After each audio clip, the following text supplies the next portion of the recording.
एक honest question, क्या RSI आपने यूज करा है और क्या गलती करी है? आरएसआई जब 80 पर जाता है तो मार्केट में वहां से सेलिंग आती है, और जब वहां पर 20 पर आता है तो वहां से बाइंग करने की कोशिश होती है। पर क्या हुआ, जैसे ही 80 पर गया आपके स्टॉप लॉसेस हिट, रेजिस्टेंस टूट गया। सपोर्ट पे आया, आपके स्टॉप लॉसेस हिट, सपोर्ट वहां से ब्रेक हो चुका है। एक बिगनर यही गलती करता है और एक प्रोफेशनल ट्रेडर इसको बहुत अलग तरीके से यूज करा है। आज अपन इसी की बात करने वाले हैं कि प्रोफेशनल ट्रेडर्स यहाँ पर इसे यूज कैसे करते हैं। बट कई बार प्रोफेशनल ट्रेडर्स भी इससे कई बार मात खा जाते हैं, उसी चीज के अपन यहाँ पर मतलब मिस्टेक्स की भी बात करने वाले हैं। तो welcome to all about stock academy. Let's start करते हैं। सबसे पहले समझते हैं एज अ बिगनर यहाँ पर क्या गलती करता है। समझो, जब मैं आरएसआई को लेकर आता हूँ तो देखो अपने पास आरएसआई दिख रहा है। अब आरएसआई में देखो दो तीन चीजें होती है जो एज अ बिगनर को पता होती है कि एक बॉटम है जो 20 का है, एक हाई है जो 80 और 70 के आसपास आता है, और एक मिडिल लाइन है जो आपको यहाँ पर 50 की दिखती है। इसके ऊपर बुलिश होता है और इसके नीचे बियरिश होता है। ये आपको एज आरएसआई में देखने को मिलता है, ठीक है। और आरएसआई में लाइन होती है जो प्राइस के साथ चलती है।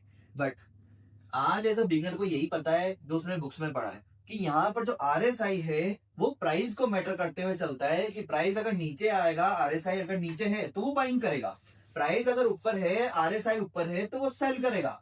बट कभी आरएसआई ने कभी ऐसा प्रेजेंस किया ही नहीं कि मार्केट के अंदर वो प्राइस को कैलकुलेट करता है, ठीक है। ये बहुत बड़ा मिथ है मार्केट के अंदर कि आरएसआई प्राइस को कैलकुलेट करता है और प्राइस के साथ चलता है। जबकि यहाँ पर आरएसआई वो जो मार्केट का चार्ट है उसके मोमेंटम को देखता है कि वो कितना स्पीड में है और किस तरीके से वो यहाँ पर वर्किंग कर रहा है। जबकि बुक्स में सिर्फ इतना ही लिखा हुआ है कि आरएसआई यहाँ पर प्राइसेस पर मैटर करता है। जबकि आरएसआई का मतलब क्या है? Relative strength index. तो वो क्या मेजर कर रहा है कि उस इंडेक्स के अंदर कितना बड़ा मोमेंटम है या उस स्टॉक के अंदर किस तरीके से प्राइस में मूव आ रहा है। एग्जाम्पल समझो कि मेजर क्या करता है एक्चुअली में। आज मान लो एक कार है जो 40 की स्पीड पे चल रही है और दूसरी कार है जो यहाँ पर 140 की स्पीड पे चल रही है। आज आरएसआई करेगा क्या? इसके एवरेज स्पीड को मेजर करेगा, ना कि ये मेजर करेगा कि 140 वाले ने कितने किलोमीटर की स्पीड एडजस्ट करी है और यहाँ पर 40 वाले ने कितने किलोमीटर की स्पीड एडजस्ट करी है। यहाँ पर दिखेगा क्या कि ये जो प्राइस चल रहा है वो कितने मोमेंटम से चल रहा है, कितनी स्पीड से चल रहा है, कितना फास्ट चल रहा है, वो आपको यहाँ पर आरएसआई कैलकुलेट करके देता है कि आज जो अप ट्रेंड है या डाउन ट्रेंड है वो कितना स्ट्रॉन्ग है, उसमें कितनी स्ट्रेंथ है, किस तरीके से वो अप ट्रेंड अभी भी अप ट्रेंड में चल सकता है और डाउन ट्रेंड अभी भी डाउन ट्रेंड को कंटिन्यू कर सकता है। अब यहाँ पर समझते हैं कि मोस्ट ट्रेडर्स लूज आउट करते क्यों हैं और वो वहां पर एंट्रीज को प्लान करते कैसे। देखो, प्राइस चल रहा है मान लो हायर हाई कंडीशन में, और यहाँ पर जब प्राइस हायर हाई की कंडीशन में चलता है या मार्केट लोअर लो की कंडीशन में चल रहा है तो क्या सोचता है कि आरएसआई पहुंच चुका है 70 पर, ये प्राइस पहुंच चुका है रेजिस्टेंस पर। अब यहाँ से तो मार्केट में रिवर्सल आएगा, मतलब मार्केट में एक सेलिंग आना पक्का है, और वो वहां से क्या करता है? डायरेक्टली सेल आउट करता है। और जब लोअर लो की कंडीशन लगती है तो आरएसआई पहुंच चुका है 20 पर और यहाँ पर सपोर्ट पे पहुंच चुका है ये वाला प्राइस। तो यहां से वो क्या करेगा? बाई करने की कोशिश करता है और एक बड़े मोमेंटम की एक्सपेक्टेशंस करता है बॉटम से। यही चीज सबसे बड़ा बिगनर एज अ गलती करता है कि उसको सिखाया कि यही गया है कि 70 पर आकर सेल करना है और 20 पर आकर बाय करना है। जबकि मार्केट में कभी ऐसा होता ही नहीं है कि 70 पर आकर हमेशा सेलिंग आए और बॉटम से हमेशा बाइंग आए।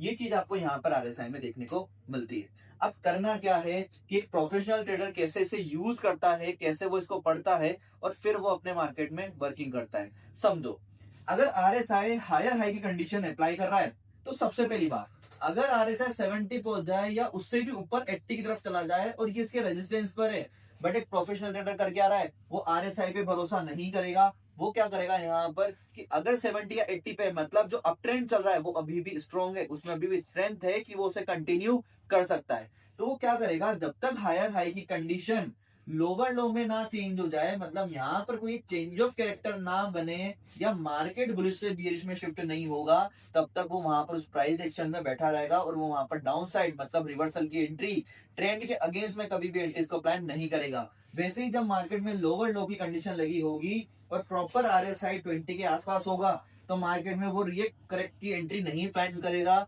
वहां से जब तक उसको कोई चेंज ऑफ कैरेक्टर या लोअर लो की कंडीशन हायर हाई में चेंज होती हुई ना दिखे, वो इस तरीके से मार्केट में प्राइस एक्शन के साथ इनको यूज करता है। बट एक उसका काम करने का तरीका बड़ा अच्छा है। प्रोफेशनल ट्रेडर इसे यूज करता है। अब देखते हैं कि वो उसको परफेक्ट तरीके से कैसे यूज करता है, कि उसे कंटिन्यूशन भी करना हो तो वो कंटिन्यूशन में कैसे एंट्री करेगा, क्योंकि शायद RSI 80 चल रहा है, प्राइस भी मेरा हायर पे चल रहा है, हायर हाई चल रहा है। अब मैं एंट्रीज को प्लान कैसे करूंगा? जब मार्केट हायर हाई की कंडीशन में अप्लाई होगा और मार्केट किसी हाई पर चलेगा, RSI जब थोड़ा सा नेगेटिव पॉइंट ऑफ व्यू में होगा, अराउंड 70 से नीचे आएगा, और जब वो RSI चलकर आ जाए 45 और 50 और ये प्राइस थोड़ा सा रिजेक्शन दे, और उसके बाद फिर से अपसाइड का मोमेंटम, मतलब जो रिजेक्शन मेरे को मिल रहा है वो किसी डिमांड जोन पर होना चाहिए। जैसे रिजेक्शन यहाँ पर आता है और RSI मुझे 40 या 45 या 50 के आसपास मिलता है, मैं यहाँ से बाइंग करूंगा। RSI अपने एक्सट्रीम हाई तक जाएगा, मतलब 70 और 80 तक जाएगा, और मेरे को यहाँ पर एक अच्छा खासा मोमेंटम मिलेगा। शायद मेरा स्ट्रक्चर यहाँ पर हाई हाई कंडीशन में एक अच्छा खासा प्रॉफिट जनरेट करके देकर जाए। अब अपने को RSI कुछ इस तरीके से यहाँ पर यूज करना है। अब देखते हैं RSI का मोस्ट पावरफुल फीचर, कि RSI बताता क्या है। देखो, जैसे मैंने अभी आपको बोला, RSI में स्ट्रेंथ होती है कि 70 पर वो गया मतलब अभी भी अप ट्रेंड स्ट्रॉन्ग में है, और अगर वो 20 पर आया मतलब अभी भी डाउन ट्रेंड थोड़ा सा स्ट्रॉन्ग है। बट होता क्या है, यहाँ पर डाइवर्जेंस होना स्टार्ट हो जाते हैं। डाइवर्जेंस मतलब कि रेजिस्टेंस पे आएगा तो अपने को जो अपना रेजिस्टेंस पे आएगा, तो अपने को ये समझना है कि जो मेरा अप ट्रेंड है वो कितना स्ट्रॉन्ग है और कितना वीक है। इसको मैं प्रैक्टिकल वे के एग्जांपल से समझाता हूँ आपको। यहाँ पर आप देखो, जब मैं RSI को यूज कर रहा हूँ ना, तो प्राइस हम यहाँ से अप साइड का एक मूव शो कर रही है और ये टॉप पर आ गया। आप देखो, यहीं से RSI पे बिल्कुल टॉप पर आ चुका है, मतलब 70 के अराउंड आ चुका है। अब क्या हुआ यहाँ पर, यही इसका फीचर है कि ये अपना डाइवर्जेंस करना स्टार्ट करा है, मतलब जो अप ट्रेंड है उसे वीक फील कराने की पूरी पूरी कोशिश करेगा। होता क्या है, अब देखो प्राइस वापस ऊपर गया, प्रीवियस हाई को तोड़ दिया, मतलब यहाँ पर RSI को और ऊपर जाना चाहिए था, क्योंकि RSI क्या दिखा रहा है, ओवर बाइंग। जैसे प्राइस देखो ऊपर आ रही है RSI की, मार्केट ने RSI का प्रीवियस हाई तो तोड़ा ही नहीं, मतलब यहाँ पर क्या दिख रहा है कि RSI बोल रहा है कि ये जो अपसाइड का मूव है ये वीक होता जा रहा है धीरे धीरे।